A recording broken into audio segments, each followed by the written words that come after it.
ট্ৰেইলাৰত দেখিছে কেনেদৰে কৃষক পলাশে দালালৰ হাতত খেতি মাটি সমস্ত হেৰুৱাইছে।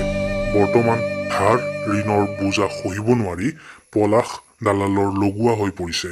আহক আমি চাওঁ পলাশৰ ভায়েক মৃন্ময়ে কেনেদৰে এই দুখৰ পৰিত্ৰাণৰ বাট ৰচে।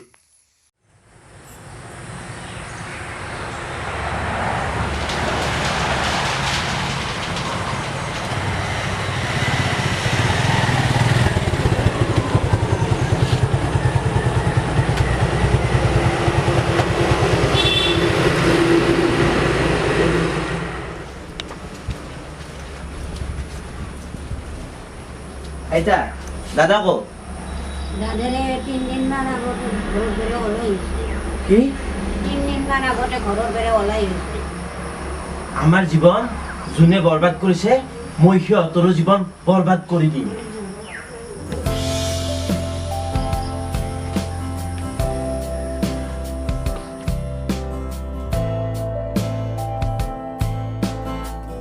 আহা আহা সোমাই আহা।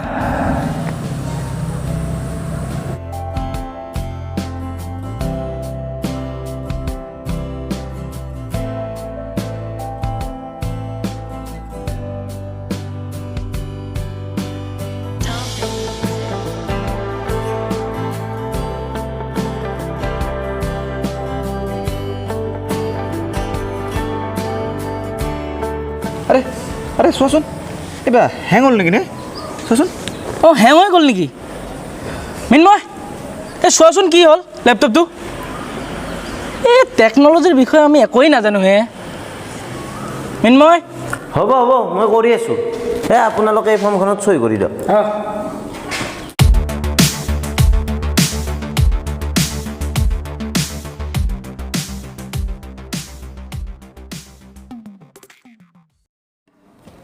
দুখীয়াৰ দুখ কোনে বুজিব? গেবাৰী খাটিলেও কষ্টৰ মূল্য নাপায়। মূৰ্খ ৰজাই কি ৰচিব পৰিত্ৰাণৰ বাট? ধ্বংসৰ মাজেৰে সৃষ্টিৰ জোৱাৰ আহিব। কৰা কৰা জল্দি ঠিক কৰা। কম্পিউটাৰটো নহ'লে মোৰ বিজনেছে নচলে।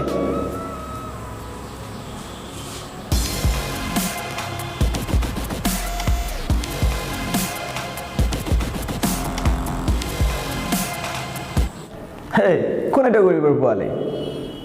দিনমানৰ পৰা লেপটপটো ৱাইফাইৰ লগত কানেক্ট হোৱা নাই, মাজে মাজে হেং হৈ যায়। চব ফিক্স কৰি আছে ৰ'ব। পিছে আপুনি কি ল'ব? বিয়াৰ হুস্কি ৰাম? হে ন থেংকছ। আপোনাৰ নেক্সট প্লেন? অৰ্ডাৰ কোম্পানীটো হোৱাৰ পাছত মই ৱালমাৰ্টৰ নিচিনা হ'লচেল বিজনেছত নামিম। মানে এই মাৰ্কেটত থকা সৰু সৰু পাইকাৰী দোকানীবোৰক মাৰ্কেটৰ পৰা আউট কৰি দিম। ইনভেষ্ট মই কৰিম, দেহা আৰু মাথা আপোনাৰ। মানে পইচা মই লগাম, চলাব আপুনি। অঁ বুজিছোঁ বুজিছোঁ। আগ লগা হে বস্তি মে হাম ৰহে মস্তি মে না কি কোৱা বন্ধু?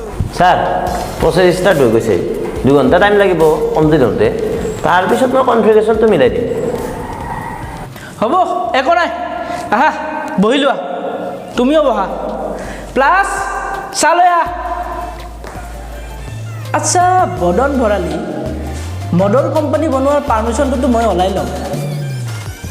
2-এটাক টপকাব লাগিব, কিন্তু হৈ যাব।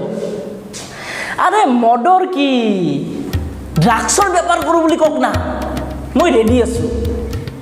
মদ ভাগৱত গীতা 4ৰ্থ অধ্যায় শ্লোক 7। যেতিয়া ধৰ্মজ্ঞানী অৰ্থাৎ ধৰ্মই লোপ পায় আৰু অধৰ্মৰ বৃদ্ধি হয়, তেতিয়া মই ধৰ্মৰ অভ্যুত্থানৰ বাবে স্বয়ং অৱতাৰ লওঁ। ধেমালি চলিছে ধেমালি। মই চাহ আনিছোঁ আৰু মই লুডু আনিছোঁ। এই কামৰ মানুহ আমাৰ প্লাছ। আমি সদায় লুডু খেলোঁ আৰু মই জিকো মই। চি এই লেতেৰা চোৱা মই নাখাওঁ। মদ ভাগৱত গীতা 2য় অধ্যায় শ্লোক 62। বস্তুৰ বিষয়ে ভাবি থাকিলে মানুহ বস্তুৰ দ্বাৰা আসক্ত হয় আৰু ইয়াৰ দ্বাৰা ইচ্ছা আৰু কামনাৰ সৃষ্টি হয়। এনে কামনা বিঘ্নিত হ'লে মানুহৰ ক্ৰোধৰ সৃষ্টি হয়।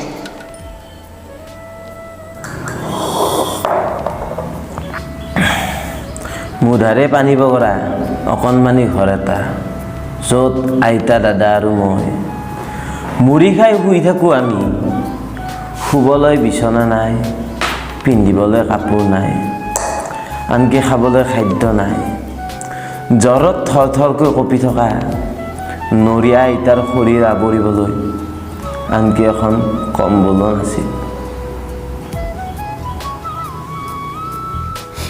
আছে এতিয়া আছে কম্বল তাৰপিছত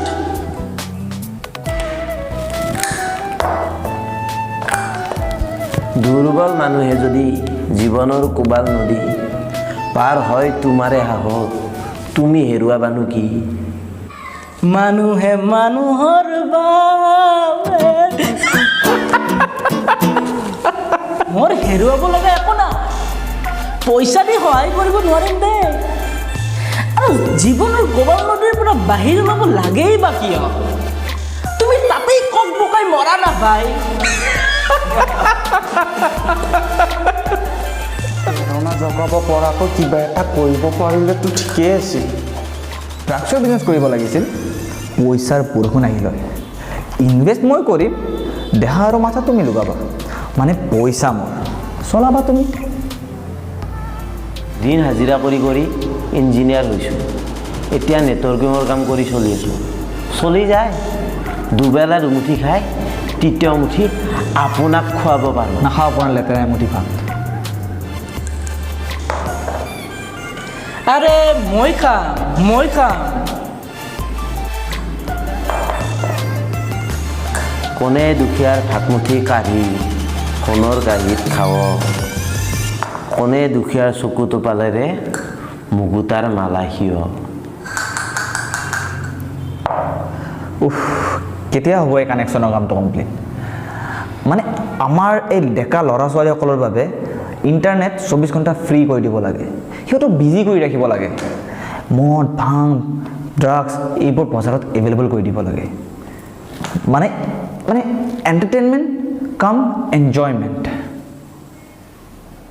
মইতো কওঁ মোৰ নিচিনা হ'ব লাগে চব নিজৰ ভৰিত খাৰা হোৱাৰ পিছত মা দেউতাক বৃদ্ধাশ্ৰমত পেলাই থৈ আহিব লাগে আৰু ল'ৰা ছোৱালীক হোষ্টেলত থৈ দিব লাগে আৰু এটা ঘৈণী বা থাকিয়েই কি লাভ এই দুটা বা তিনিটা মই মানুহক ঘৃণ কৰোঁ আৰু বিশেষকৈ এই সৰু সুৰা মানুহ পৃথিৱীত জীয়াই থাকিয়ে লাভ নাই মাৰি পেলাব লাগে চবকে মাৰি পেলাব লাগে সম্পত্তি লাগে মোক সম্পত্তি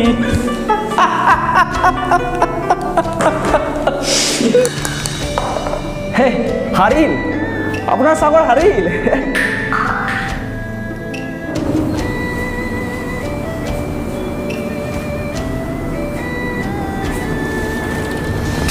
ছাৰ কেতিয়াবা জিকাতকৈ হাৰিলেই লাভ আছে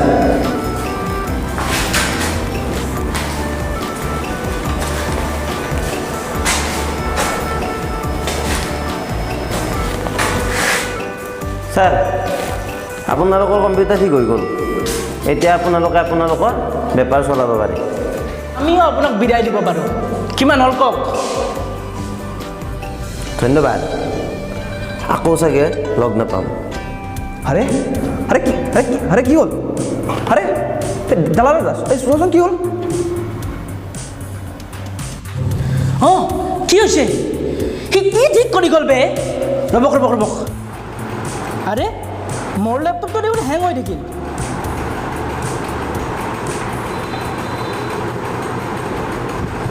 হেল্ল' ছাৰ্ভিচ চেণ্টাৰ আপোনালোকে কি ছাৰ্ভিচ প্ৰভাইডাৰ পঠাইছে হে ঠিক কৰি যোৱা মাত্ৰকে বেয়া হৈ থাকিল ক্ষমা কৰিব ছাৰ আজি আমাৰ ফালৰ পৰা কোনো ছাৰ্ভিচ প্ৰভাইডাৰ আপোনাৰ তালৈকে যোৱা নাই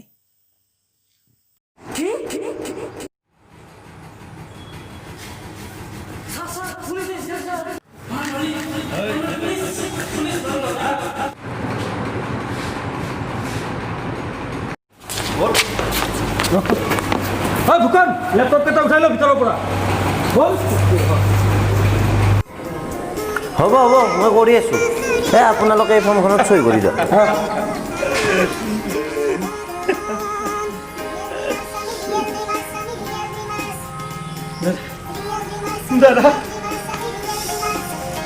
গীতা দ্বিতীয় অধ্যায় শ্লোক 37 যদি তুমি যুদ্ধত বীৰগতি প্ৰাপ্ত কৰা তুমি স্বৰ্গত স্থান পোৱা আৰু যদি তুমি বিজয় হোৱা তেন্তে তুমি পৃথিৱীৰ সুখ ভোগ কৰিব পাৰিবা হে উঠা হে কন্তেয় আৰু নিশ্চিতভাৱে যুদ্ধ কৰা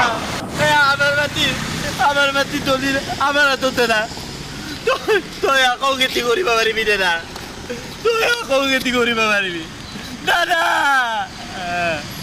নমস্কাৰ আমি এই ভিডিঅ'টোৰ জৰিয়তে ইয়াকে ক'ব বিচাৰিছোঁ যে সহনশীলতা কেতিয়াও দুৰ্বলতা হ'ব নোৱাৰে মানুহৰ সমাজত মানুহৰ মনত উচ্চ নিচ ভেদাভেদ ভাৱ কেতিয়াও থাকিব নালাগে আৰু আশা কৰিছোঁ আমাৰ এই প্ৰচেষ্টালৈ আপোনালোকে সঁহাৰি জনাব আৰু আগলৈ এনেকুৱা ধৰণৰ প্ৰগতিশীল চিন্তাধাৰাৰ ওপৰত আধাৰিত কাহিনী চাব বিচাৰিলে আমাৰ চেনেলটো ছাবস্ক্ৰাইব কৰিব আৰু ভিডিঅ'টো লাইক কৰিব আৰু কমেণ্ট কৰিব কাৰণ আপোনাৰ কমেণ্টে আমাক আগুৱাই যোৱাত সহায় কৰিব আৰু শেষত বেল আইকনটো দবাই দিবলৈ নাপাহৰিব ধন্যবাদ